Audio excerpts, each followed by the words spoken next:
পুরো মধ্যপ্রাচ্য জুড়ে বাড়ছে তৃতীয় বিশ্বযুদ্ধের দামামা।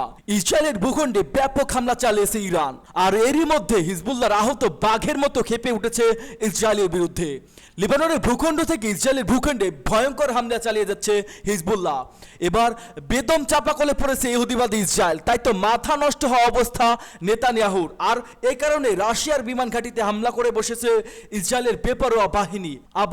আর এই রক্ষা নেই ইহুদিবাদী ইসরায়েলের। যে কোনো সময় রাশিয়ার ভূখণ্ড থেকে ভয়ঙ্কর হামলার হুঁশিয়ারি। আর এরই মধ্যে আমাদের হাতে এসেছে আন্তর্জাতিক গুরুত্বপূর্ণ সংবাদ। শুরুতে জানিয়ে দিব সংবাদ শিরোনাম, পরে থাকছে বিস্তারিত।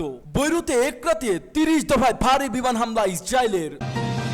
অন্যদিকে হামলার পর থেকে হাসান নাসরুল্লাহর উত্তরসূরির সঙ্গে যোগাযোগ বিচ্ছিন্ন এবং মসজিদ টার্গেট করে চালানো হচ্ছে বিমান হামলা এবং ইসরায়েলকে প্রতিশোধের রাস্তা দেখিয়ে দিল ট্রাম্প। এবং সবশেষ জানিয়ে দিব মধ্যপ্রাচ্যে কত সেনা মোতায়েন রেখেছে যুক্তরাষ্ট্র।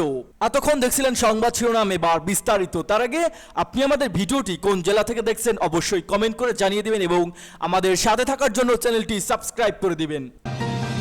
বৈরুতে এক রাতে 30 দফা ভারী বিমান হামলা ইসরায়েলের। লেবাননের বৈরুতে দক্ষিণ শহরতলি থেকে বাসিন্দাদের সরে যেতে শনিবার রাতে নির্দেশ দিয়েছেন ইসরায়েলি সামরিক বাহিনী। এরপরে এসব জায়গায় রাতভর 30 দফা ভারী বিমান হামলা চালিয়েছে তেল আবিব। ইসরায়েলি আগ্রাসন শুরুর পর এই রাতটিকে বৈরুতের সবচেয়ে সংহতি রাত হিসেবে আখ্যায়িত করেছেন দেশটির জাতীয় সংবাদ সংস্থা এনএনএ জানিয়েছে ইসরায়েলি শত্রুর যুদ্ধ বিমান থেকে বৈরুতের দক্ষিণ শহরগুলিতে 4টি খুবই ভয়ঙ্কর হামলা চালানো হয়েছে এবং একটি হামলায় হয়েছে চুয়েফাত এলাকায়। হামলার পর ওই এলাকায় কয়েকটি অ্যাম্বুলেন্স যেতে দেখা গেছে। লেবানন থেকে এএপির প্রতিনিধিরা জানিয়েছে দাহিয়া নামের শহরটি এখন কালো ধোঁয়ার চাদরে ঢেকে আছে, যেখানে গত 27 সেপ্টেম্বর হিজবুল্লাহর প্রধান হাসান নাসরুল্লাহ হত্যা করে ইসরায়েল। এই অঞ্চলটি হিজবুল্লাহর ঘাঁটি হিসেবে বিবেচিত। এই কারণে সেখানে হামলার মাত্রা বাড়িয়েছে ইসরায়েলি প্রতিরক্ষা বাহিনী আইডিএফ। লেবাননের সরকারি সংবাদ সংস্থা আরও জানিয়েছে হামলার আগে হিজবুল্লাহর ঘাঁটি বলে বাসিন্দাদের সরে যেতে আহ্বান জানায় ইসরায়েলি বাহিনী। ইসরায়েলি সেনাবাহিনী সতর্কবার্তায় বলা হয়, আপনারা এবং আপনার পরিবারের সদস্যদের নিরাপত্তার জন্য আপনাকে অবিলম্বে মনোনীত বিল্ডিংগুলো এবং সংলগ্ন এলাকায় সরে যেতে হবে এবং এসব স্থাপনা থেকে কমপক্ষে 500 মিটার দূরে সরে যেতে হবে। টেলিগ্রাম পোস্টে করা এক বিবৃতিতে ইসরায়েলি সামরিক বাহিনী বলছে তারা বৈরুতে দক্ষিণাঞ্চলে সন্ত্রাসী সংগঠন হিজবুল্লাহ লক্ষ্যবস্তুতে এখন বিমান হামলা চালাচ্ছে। বৈরুতে লেবাননে একমাত্র বিমানবন্দরটি ইসরায়েলের আক্রমণের লক্ষ্যস্থানের কাছেই। আর এক খবরে এনএনএ নিশ্চিত করেছে হামলার পর থেকে হাসান নাসরুল্লাহর উত্তরসূরির সঙ্গে যোগাযোগ বিচ্ছিন্ন। ইসরায়েলের হামলায় নিহত হিজবুল্লাহ হাসান নাসরুল্লাহ সম্ভাব্য উত্তরসূরি হওয়া আলোচনা চলছিল হাসান সাফিউদ্দিনকে নিয়ে। গত শুক্রবার থেকে হদিস মিলছে না তার। সাফিউদ্দিনের সঙ্গে হিজবুল্লাহর যোগাযোগ বিচ্ছিন্ন রয়েছে। লেবাননের বেশ কয়েকটি সূত্র এ তথ্য দিয়েছে বার্তা সংস্থা আল জাজিরা ও রয়টার্সকে। লেবাননের একটি নিরাপত্তা সূত্র শনিবার বলছে সাফিউদ্দিনকে লক্ষ্য করে ইসরায়েলি বিমান হামলার খবর পাওয়া গেছে।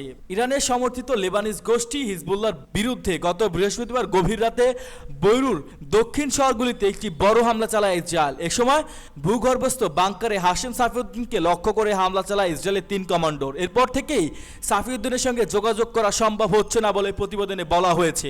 লেবাননের নিরাপত্তা সূত্র এবং অন্যান্য সূত্র জানিয়েছে শুক্রবার থেকে বৈরুতের দক্ষিণ উপশহরে দাহিয়া নামের পরিচিত যে জায়গায় ইসরায়েলি হামলা চালানো হয়েছে সেখানে উদ্ধারকর্মীদের আক্রমণের স্থানটি খুঁজে বের করতে বাধা দেওয়া হচ্ছে।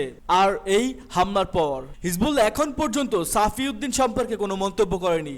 ইসরায়েলি লেফটেন্যান্ট কর্নেল নাদাফ শোশানি শুক্রবার বলছে সেনাবাহিনী এখনও বৃহস্পতিবার রাতের বিমান হামলার মূল্যায়ন করছে, যা হিজবুল্লাহর গোয়েন্দা সদর দপ্তরকে লক্ষ্য করে চালানো হয়েছে। এর আগে গত 27 সেপ্টেম্বর বিমান হামলা চালিয়েছে secretary general Hasan Nasrullah. Hezbollah অনেক সিনিয়র সামরিক নেতৃত্বকে নির্মূল করেছে ইসরায়েল। এর বাইরে শত শত লেবানিজ নিহত হয়েছেন। 1.2 মিলিয়ন মানুষ ঘর ছেড়ে নিরাপদ আশ্রয় খুঁজে পালিয়ে বেড়াচ্ছে। এই অবস্থায় হিজবুল্লাহর উত্তরসূরি হওয়ার কথা ছিল সাফিউদ্দিনের। এখন কোন কারণে যদি তাকেও হারায় হিজবুল্লাহ, সেটা হিজবুল্লাহ ও ইরানের জন্য বড় ধাক্কা হবে। মসজিদ টার্গেট করে চালানো হচ্ছে বিমান হামলা। ইসরায়েলের টানা হামলা মৃত্যুকূপে পরিণত হয়েছে লেবাননের দক্ষিণাঞ্চল। নেতানিয়াহু বাহিনীর হামলা থেকে রেহাই পাচ্ছে না বাড়িঘর, স্কুল, কলেজ, এমনকি হাসপাতালও। শুধু তাই নয়, প্রাণ বাঁচাতে যারা মসজিদকে নিরাপদ মনে করে আশ্রয় নিয়েছেন সেখানে টার্গেট করে হামলা চালানো হচ্ছে। মধ্যপ্রাচ্য ভিত্তিক সংবাদ মাধ্যম আল জাজিরা জানিয়েছে শনিবার ইসরায়েলি বাহিনী লেবানন বিনুত জেবিল শহরে সালহা গন্দুর হাসপাতাল সংলগ্ন একটি মসজিদে হামলা চালিয়েছে। এই ঘটনার পর ইসরায়েলি সামরিক বাহিনী দাবি করছে মসজিদটিকে লক্ষ্যবস্তু করা হয় তখন যেখানে হিজবুল্লাহ যোদ্ধারা উপস্থিত ছিলেন। তবে এই দাবির পক্ষে কোনো প্রমাণ উপস্থাপন করতে পারেনি নেতানিয়াহুর বাহিনী। লেবাননে হামলা অব্যাহত রেখেছে ইসরায়েল। ঘুরে দেওয়া হচ্ছে একের পর এক স্থাপনা। রেহাই পায়নি দক্ষিণাঞ্চলীয় শহর বেনতে জাবিলে হাসপাতালও। অন্যদিকে লেবাননের উত্তরাঞ্চলীয় শহর ট্রিপোলিতেও প্রথমবারের মতো হামলা চালিয়েছে ইসরায়েলি বাহিনী। কাতার ভিত্তিক গণমাধ্যম আল জাজিরা বলছে এখন পর্যন্ত লেবাননে 2000-এর বেশি মানুষ নিহত হয়েছেন, যার মধ্যে নারী শিশু সংখ্যায় কয়েকশো। এমন পরিস্থিতিতেও অনেকটা নীরব ভূমিকা পালন করছে সৌদি আরব বেশিরভাগই মুসলিম বিশ্ব। ইসরায়েলকে প্রতিশোধের রাস্তা দেখিয়ে দিলেন ট্রাম্প। ইরানের যে কোনো সময় হামলা চালাতে পারে ইসরায়েল। এই হামলার সম্ভাব্য লক্ষ্যবস্তু নিয়ে রয়েছে আলোচনা। মার্কিন প্রেসিডেন্ট জো বাইডেন ইরানের হামলার পক্ষে হলেও তেহরানের পারমাণবিক কর্মসূচিকে লক্ষ্যবস্তু বানানোর প্রতিরোধ করেছেন। বাতলে দিয়েছেন হামলার বিকল্প লক্ষ্যবস্তু। তবে এক ধাপ এগিয়ে সাবেক মার্কিন প্রেসিডেন্ট ডোনাল্ড ট্রাম্প। বার্তা সংস্থা এএফপিকে জানিয়েছে শুক্রবার নর্থ ক্যারোলিনা এক নির্বাচনী সমাবেশে গিয়ে বাইডেনের দেওয়া পরামর্শে কড়া সমালোচনা করেন তিনি।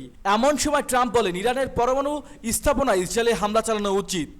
আগে করো তারপরে ভাবো, এমন নীতিতে বিশ্বাসী ট্রাম্প বলেন পরমাণু স্থাপনা আঘাত করতে সক্ষম, তারপরও এ নিয়ে ভাবা যাবে। এর আগে বাইডেনের কাছে জানতে চাওয়া হয়েছিল ইসরায়েল যদি ইরানের পরমাণু স্থাপনায় হামলা চালায় তাহলে সমর্থন করবে কিনা। জবাবে না বলেন বাইডেন।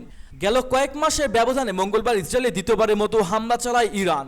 এরপর কড়া জবাব দেওয়া হবে বলে হুঁশিয়ারি উচ্চারণ করেন ইসরায়েলের প্রধানমন্ত্রী বেনিয়ামিন নেতানিয়াহু।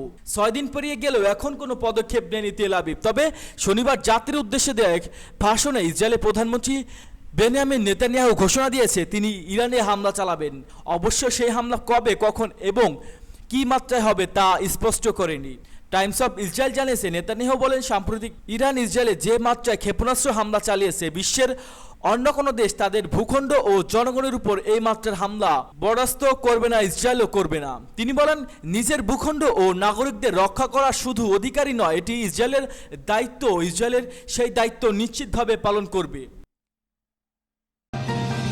মধ্যপ্রাচ্যে কত সেনা মোতায়েন রেখেছে যুক্তরাষ্ট্র? গেল 1 বছর ধরে মধ্যপ্রাচ্যে উত্তেজনা তুঙ্গে। পরিস্থিতির আগে থেকে আঁচ করতে পেরে ধাপে ধাপে সেখানে সেনা বাড়িয়েছে যুক্তরাষ্ট্র। শুধু তাই নয়, এই অঞ্চলে অনেক যুদ্ধ বিমান, যুদ্ধজাহাজ সহ বিমান বাহিনীর রণতরী পাঠিয়েছে ওয়াশিংটন। মিত্রদের উপর যে কোনো হামলা ঠেকাতে যুক্তরাষ্ট্র এবং পদক্ষেপ নিয়ে রেখেছে বলে মনে করেছেন বিশ্লেষকরা। পরিসংখ্যান বলছে মধ্যপ্রাচ্যের 10টি দেশ সেনা 40,000-এর বেশি সেনা সমাবেশ করছে যুক্তরাষ্ট্র। ইরানে ইসরায়েল হামলা চালালে তাতে অংশ নিতে দেখা যেতে পারে এসব মার্কিন সেনাদের। সিরিয়ার প্রায় 900 মার্কিন সেনা মোতায়েন রয়েছে। ইসলামিক স্টেটস বিরুদ্ধে সন্ত্রাস বিরোধী অভিযান পরিচালনার জন্য তারা সেখানে রয়েছেন। তাদের মধ্যে আবারও প্রায় 100 সেনা ফ্রি সিরিয়ান আর্মিকে সহায়তা করছে। ইরাকে ঠিক কতজন সেনা রয়েছেন তা প্রকাশ করেনি মার্কিন প্রতিরক্ষা মন্ত্রণালয়। তবে 2021 সালে মোট সেনার সংখ্যা 2500 থামিয়ে আনা হবে বলে জানা যায়। ইসরায়েলে মার্কিন সেনার সংখ্যা স্পষ্ট নয়, তবে দেশটিতে অন্তত একটি ঘাঁটি রয়েছে যুক্তরাষ্ট্রের।